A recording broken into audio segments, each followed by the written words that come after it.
बिस्मिल्लाहिर्रहमानिर्रहीम। मेरा नाम सैयद माशूक हुसैन बुखारी। मैं रहता हूँ डिस्ट्रिक्ट पुंछ के अंदर।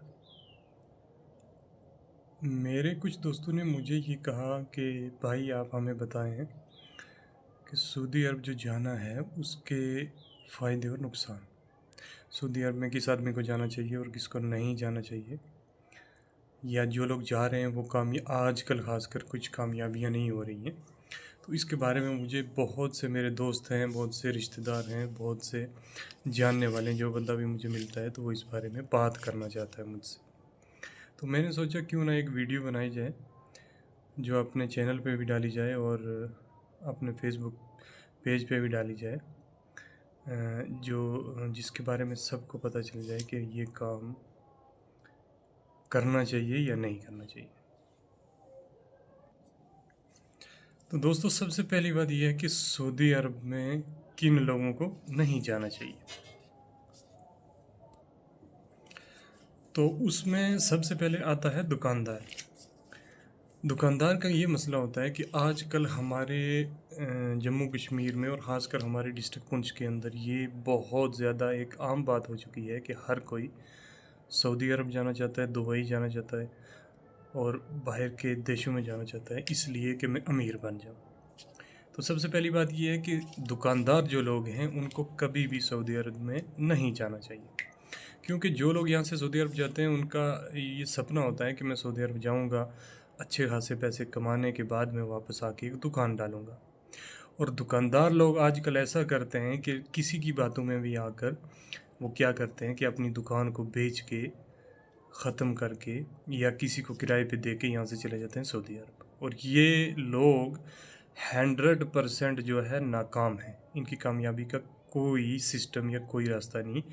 ये 10-15 साल लगा के फेल हो के घर आके बैठ जाते हैं। ना दुकान रही, ना मकान रहा, ना कुछ नहीं रहता इन लोगों का।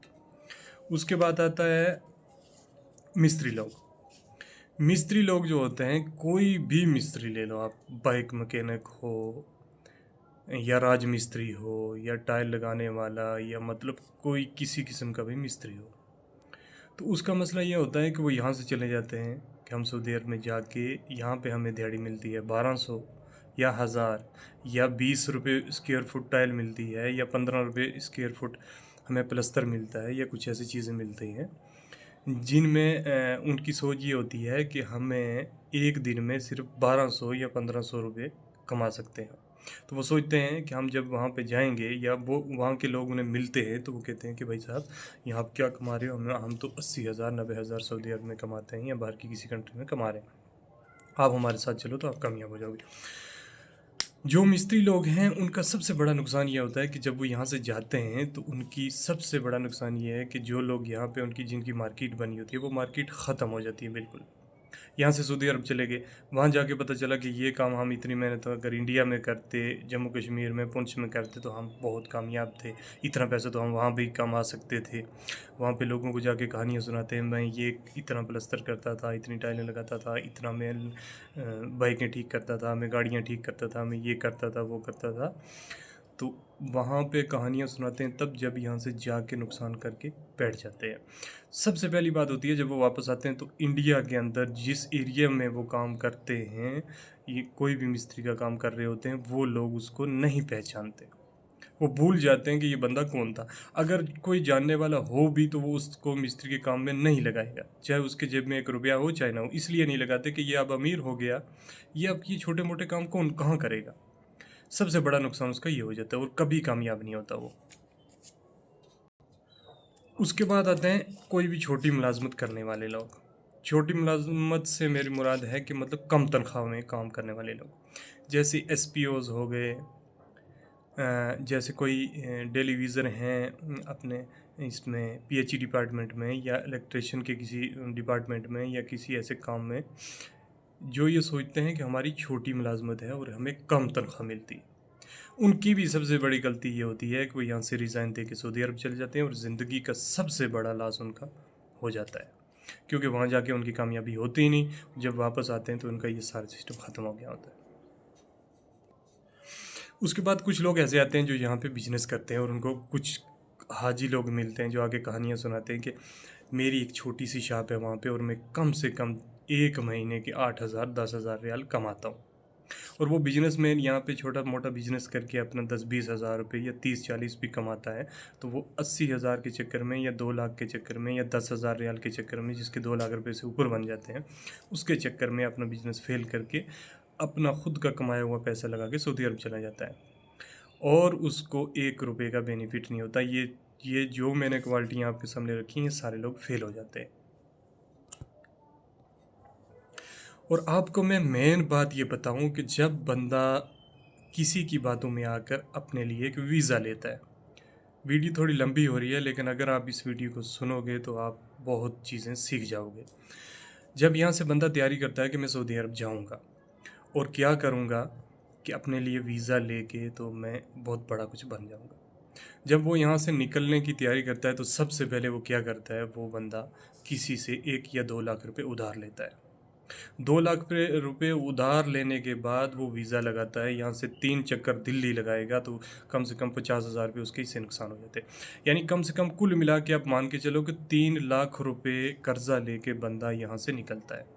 जब वो सऊदी अरब पहुँचता है तो उसके कम से कम 3.5 लाख रुपए नुकसान हो चुके होते हैं। 3.5 लाख रुपए नुकसान करके वो सऊदी अरब पहुँचता है और कम से कम 2 या ढाई साल लगा के वो अपने 3.5 लाख रुपए पूरे करता है। पूरे क्या करता है, जिन जिन लोगों के लिए होते हैं उनके वापस मजदूरी करके उनको देता है। जब वो ख़त्म हो जाते हैं, उनका कर्ज़ा कम से कम थोड़ा रह जाता है, 1 लाख रुपए रह जाएगा, तो वहाँ कुछ उसके दोस्त बन जाते हैं। उन दोस्तों से क्या करता है कि वो कुछ उधार लेता है, जैसे 2,000 रियाल 3,000 रियाल उसने उधार लिया, जिसका 2 लाख रुपए या 3 लाख रुपए इंडियन फिर बन जाता है। उधार लेके वो छुट्टी आता है क्योंकि उसके 2 साल हो चुके होते हैं, घर की याद आई होती है। 2 साल के बाद वो छुट्टी जब घर आएगा, उधारे पैसे सऊदी अरब से दोस्तों से लेके, तो आप ये मान के चलो जब वो यहाँ से गया था उसके ऊपर 3 लाख रुपए कर्जा था, जब वापस आ रहा है तब उसके ऊपर 3 लाख रुपए कर्जा हो गया। जब वो घर आता है तो उसकी जेब में खर्चे के पैसे भी नहीं होते।